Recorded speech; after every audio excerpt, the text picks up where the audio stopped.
غضب الرب ألم في قلبه. ذاك هو عنوان تأملنا اليوم. مرات عديدة نتكلم عن غضب الله في الماضي واليوم، نقول الله غضب علينا وكأنه بعيد عنا خارج عنا. وهنا نقرأ الرسالة إلى العبرانيين فصل 3 آية 7 إلى آية 11. لذلك كما يقول الروح القدس اليوم: إذا سمعتم صوت الله فلا تقسوا قلوبكم كما فعلتم يوم العصيان، يوم التجربة في الصحراء، حيث جربني آباؤكم وامتحنوني ورأوا أعمالي مدة 40 سنة. لذلك غضبت على ذلك الجيل وقلت: قلوبهم بقيت في الضلال وما عرفوا طرقي، فأقسمت في غضبي أن لا يدخلوا في راحتي. قرأنا العبرانيين 3 من 7 إلى 11. في آية 11 في آية 10 وآية 11 نعيد القراءة: لذلك غضبت على ذلك الجيل وقلت: قلوبهم بقيت في الضلال وما عرفوا طرقي، فأقسمت في غضبي أن لا يدخلوا في راحتي. نلاحظ مرتين الفعل غضب والاسم غضب. ماذا يعني هذا؟ هل الله يغضب كما نحن نغضب؟ نقرأ في نص يعود إلى 1500 سنة قبل المسيح، حيث تقول امرأة: ماذا فعلت للرب لكي يأخذ لي ابني؟ غضب علي. ومنذ مدة قصيرة قالت لي امرأة: مات ابنها وهو في 15 من عمره. ماذا فعلت للرب؟ أخذ ابني شابا. ألأني كنت خاطئة؟ ألأني كنت زانية؟ غضب علي فعاقبني. بعد 1500 سنة أقله قبل المسيح، و2000 سنة بعد مجيء المسيح، ما زالت أفكارنا أفكار وثنية. نعم، الرب يغضب، الرب يضرب، معه عصا ويلحقنا إلى حيث نمضي. إذا خطئنا حالا يأتي العقاب. هو لا يقبل أي عقاب. ما هذا الإله البعيد البعيد الذي لا يهتم لأولاده، الذي لا يتألم لألمهم، الذي يشبه الأصنام، لها عيون ولا ترى، لها آذان ولا تسمع، لها أيد ولا تفعل، لها أرجل ولا تتحرك، لها قلب ولا يحب. أهذا هو الله؟ كلا ثم كلا. الله أب وأم. نعم، الله أب وأم. منذ العهد القديم عرفنا هذا. يقول مثلا هوشع: ماذا أفعل بك يا إفرايم؟ أين صارت بك الحالة؟ قلبي يتفطر في داخلي. ويقول أيضا: أنا الذي علمتهم المشي، حملت كل واحد على ذراعي، مثل الأم التي تحمل طفلها. جررتهم، جذبتهم بحبال الرحمة ورباطات المحبة. هذا هو الرب. وفي العهد الجديد إلهنا ليس ذلك الواحد الذي يعيش في المطلق في الأعالي فوق السحاب. الله هو عيلة، هو أسرة مع الابن الوحيد يسوع المسيح، وكلنا أبناء مع الابن وبنات مع الابن. نقول في نؤمن ابن الله الوحيد؟ لا، لم يعد ابن الله وحيد، صرنا كلنا إخوته وأخواته. نعم، نحن أبناء الله، نحن بنات الله. ويقول لنا يوحنا في الرسالة: هذا لا يظهر الآن، ولكن عندما ننتقل إليه نكون على مثاله. لا يظهر لأننا ينقصنا الإيمان مرات عديدة. لا نقبل بأن يكون الرب ذاك الرحوم، ذاك المحب، ذاك الحنون. نحسب أن الله هو القاسي، ونريده أن يكون قاسيا على أعدائنا، على الذين نحسبهم أشرار. يا ليت غضب الله ينزل فيهم، يقتلهم، يميتهم، ينزلهم إلى جهنم. تلك طريقة البشر في الكلام عن الله، وهي طريقة لا يمكن أن نقبل بها. نحن الذين نتذكر الابن الضال الذي ابتعد عن أبيه وبدد ماله وعاش مع الزواني. هذا الابن الضال يقول الكتاب: حين رآه أبوه تحركت أحشاؤه. نعم، ما أراد أن يغضب عليه. ماذا فعلت بالمال؟ أين كنت؟ لماذا ابتعدت؟ أنت لا تستحق أن تكون ابني. هذا ما قال الولد في أي حال. اجعلني أجيرا من أجرائك. هل تركه الأب يقول مثل هذا الكلام؟ كلا، كلا ثم كلا. وحين نقول غضب الله، وغضب الله هي طريقة بشرية لا يمكن أن تكون في قلب الله. كما بالنسبة إلينا نغضب نحن، تحمر عيوننا، تصفر وجوهنا، ونتطلع كيف ننتقم من هذا الذي رفض أوامري ما أذعن إلى ما طلبت منه. كم نحن مساكين. كلا، الرب لا يغضب كما نغضب نحن. وحين نقول غضبت على هذا الجيل يجب أن نقول تألمت بسبب هذا الجيل. كل ما عملته لهم من أعمال لم يفهموا، لم يروا. لا يوما من الأيام، يقول هنا العبرانيين 3:9 40 سنة، يعني جيلا كاملا رأوا أعمالي. كما قلنا في الحلقة السابقة: أمنت لهم الطعام والشراب والحماية من الأعداء. في الليل أعطيتهم النور والنار، وفي النهار أعطيتهم السحاب. ومع ذلك ما زالوا يجربون الرب ويتساءلون: هل هو معنا؟ هل يقدر أن يفعل شيء؟ أم هو لا يقدر أن يفعل شيئا يشبه الأوثان التي نعبدها؟ أو أبشع من هذا، لا يريد أن يعمل لأن قلبه قاس، مثل الملوك الذين نعرفهم، مثل الرؤساء الذين نعرفهم.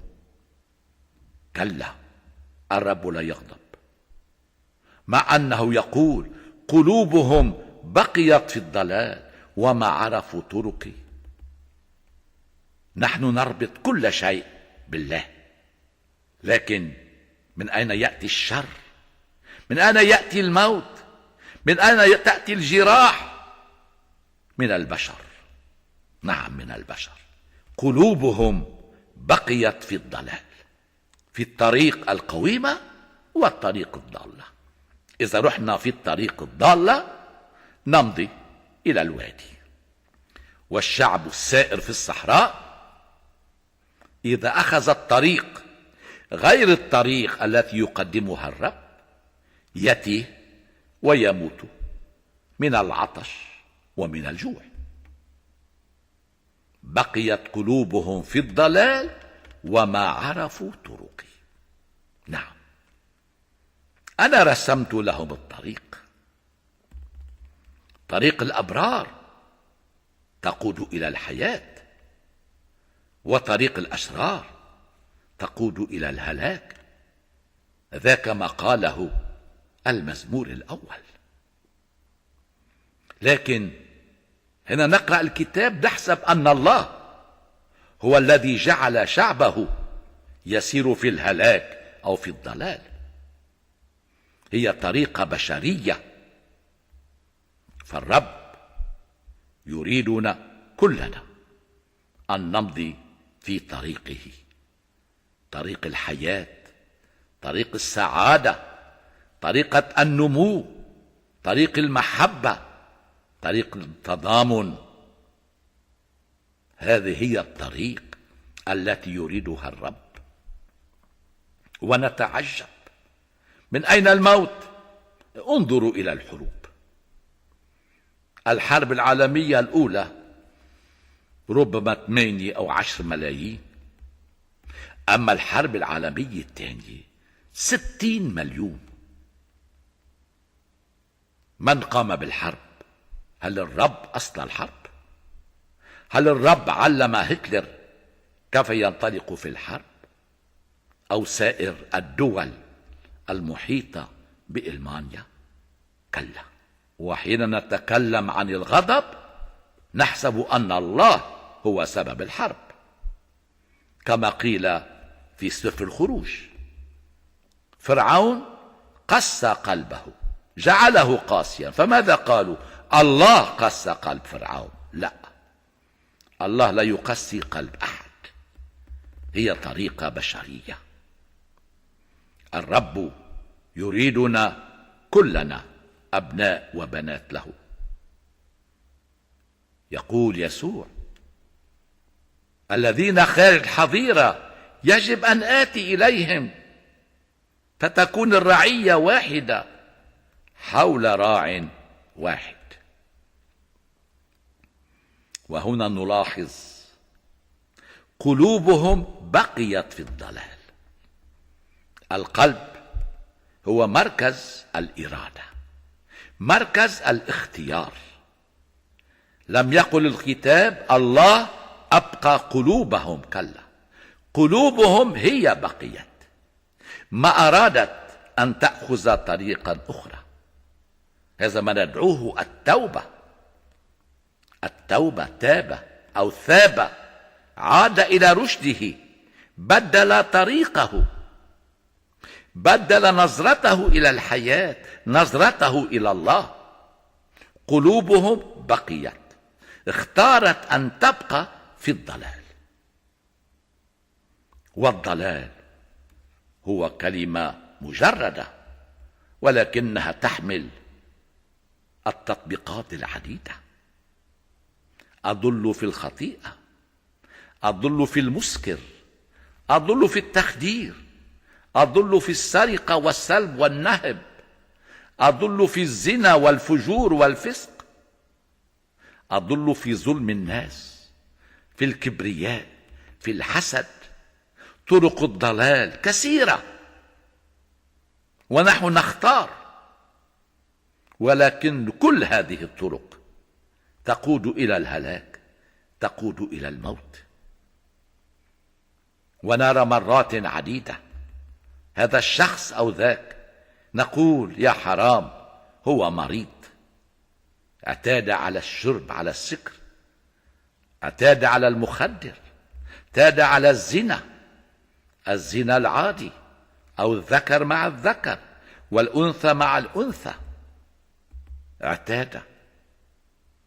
هو ما كان كذلك، ولكنه مضى في الطريق، ومضى إلى أن صار عبد الخطيئة، كما قال الرب: من يفعل الخطيئة يصبح عبدا للخطيئة. الابن لا يمكن أن يكون عبدا، البار لا يمكن أن يكون عبدا، لكن الخاطئ يصبح عبدا لخطيئته. ونتساءل: لماذا وصل الإنسان إلى مكان ويقولون بطرق بشرية الرب خلقه هكذا؟ كلا، يقول الكتاب: لما خلق الرب النجوم والكواكب والأشجار رأى أن هذا حسن، ولكن لما خلق الإنسان قال: هذا حسن جدا، لا يمكن أن يكون أحسن من هذا. صورة الله مطبوعة في وجوهنا، ماذا نريد بعد أعظم من هذا؟ ولكن نشوه هذه الصورة، نمزقها، نحطمها، ونقول بعد ذلك: ما هذه الخليقة التي وصلت إلينا؟ كم نحن مساكين، قلوبهم بقيت في الضلال. يقول الإنجيل: فضلوا الظلم على النور. نتخيل، فضلوا الظلم على النور. في مثل الابن الضال، الابن هو في الخارج، الأب يدعوه، يتوسل إليه: نحن في النور، نحن في العيد، نحن في الفرح.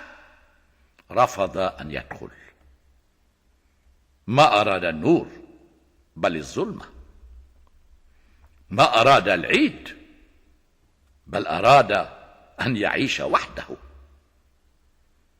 ما أراد النور، أراد العتمة والظلمة، لا الظلمة الخارجية فقط بل عتمة القلب، ظلمة القلب التي تدفع الإنسان إلى الانتحار، إلى إنهاء حياته، أو ربما إلى اعتبار أن الله مات وأنه يستطيع أن يعيش بحسب المثل: نأكل ونشرب فإن غدا نموت، نعمل اليوم ما نريد والغد يخبئ الأمور العديدة. إذا كانت القلوب باقية في الضلال فالرب يتألم في قلبه، كما الأم والأب يتألمان إذا ابنهم مريض، إذا ابنهم ضال، إذا ابنهم فاشل أو ابنتهم فاشلة في الحياة. نعم، لا نتكلم بعد اليوم عن غضب الله، هي طريقة بشرية، بل نتكلم عن ألمه حين يرى إلى أين وصل أبناؤه وبناته. قلوبهم بقيت في الضلال، لا يوم ويومين ولا ساعة ولا شهر، يقول النص 40 سنة، جيل كامل لبثوا في الضلال. ويواصل الكتاب: وما عرفوا طرقي. ما عرفوا يعني ما أرادوا أن يعرفوا طرقي، بحثوا عن طرق أخرى. نعم، بحثوا عن طرق أخرى، على ما يقول إرميا النبي: تركوني أنا ينبوع الماء الحي، وبحثوا عن آبار مشققة لا تحفظ الماء، ويقولون عطشنا. تركوا المن الذي هو منا من الله وعطية، تعبوا من هذا الطعام، سئموا هذا الطعام، وبعد ذلك قالوا: نموت جوعا. ما عرفوا، ما أرادوا أن يعرفوا. قال فيهم إشعيا النبي: ينظرون ولا يرون، يسمعون ولا يفهمون.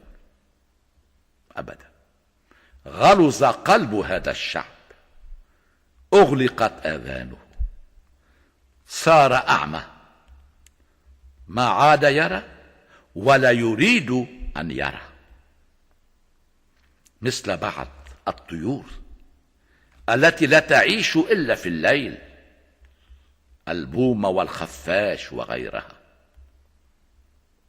نعم، الإنسان يختار طريقه ولا يريد طريق الرب.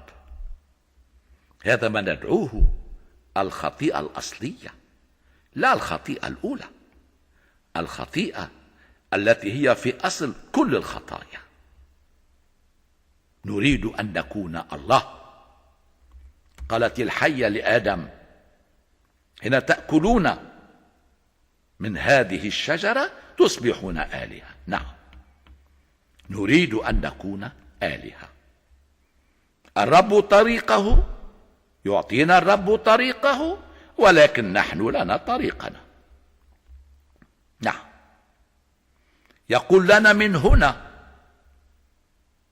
هو الحق، هو الصواب، فنختار الضلال. ونتعجب بعد ذلك هنا نقرأ العبرانيين 3:11: لا تدخلوا في راحتي، أقسمت في غضبي أن لا تدخلوا في راحتي. تألم الأب حين رأى أن هؤلاء الذين طلب لهم الراحة، الهدوء، السعادة، رفضوا كل هذا. نعم، لهم راحة غير تلك التي يقدمها الرب، لهم سعادة غير السعادة التي يقدمها لنا الرب. نحن نتوقف عند الأمور الخارجية، عند فقاقيع الصابون التي تعطي ألوانا حلوة، ولكنها تزول سريعا. ماذا يبقى بعدها؟ لا شيء. فقال سفر الجامعة: باطل الأباطيل وكل شيء تحت الشمس باطل. باطل، لا منفعة منه، لا فائدة منه. نقول نحن في عاداتنا البشرية حين يموت الإنسان: يا باطل. كل ما عمله، كل ما بناه، كل ما اخترعه باطل. هو باطل إذا كانت غائبة مخافة الله. مخافة الله تعطي كل شيء قيمته. يقول لنا الرسول: كل شيء لكم، المال، الغنى، العلم، العظمة، الجاه، كل شيء لكم، لكن بشرط أن تكونوا لله. إذا لم تكونوا لله كل ما تملكون هو باطل. كل ما تملكون يقودكم إلى الهلاك لا إلى الراحة، على مثال ذلك الغني الذي لم يعرف أن يستقبل لعازر جاره، الذي لم يعطه بعض الفتات المتساقط عن مائدته. نعم، ما أعطي لنا أعطي شرط أن نكون للمسيح والمسيح لله. نعم يا رب، لست إله الغضب، أنت إله المحبة، إله الرحمة.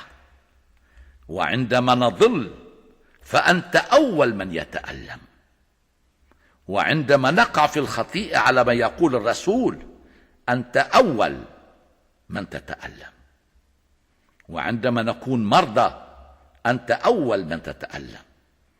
وفي أي حال قال لنا يسوع: ما جئت من أجل الأصحاء بل من أجل المرضى. ما جئت من أجل الأبرار بل من أجل الخطأ. نعم يا رب، من زمان تقول لنا أنك تتألم حين ترانا نضل الطريق ونترك طريقك، فأرسلت لنا ابنك الحبيب، هو نور العالم، نورنا في الظلام. علمنا يا رب أن نتمسك به، أن نسير معه، أن نسير وراءه مثل الخروف وراء الراعي. هو يعرفنا، يعرف كل واحد باسمه. يا ليت نحن نعرفه، نعرف صوته فيقودنا إلى الحظيرة، فيقودنا إلى بيت الآب السماوي، فنكون لك أبناء وبنات، لك المجد إلى الأبد. آمين. أنتم الذين بالمسيح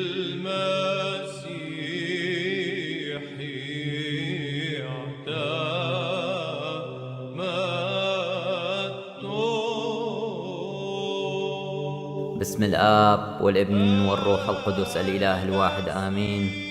قناة نور من المشرق أو The Light from the East هي قناة روحية تبشيرية تعليمية تكرز ب4 لغات: الإنجليزية، العربية، الآشورية والآرامية القديمة، من تعاليم الكتاب المقدس ومن تعاليم آباء كنيسة المشرق وجميع آباء القديسين في جميع الكنائس الرسولية المقدسة، لمجد اسم الرب. الرب يبارككم. صلوا من أجلنا. آمين.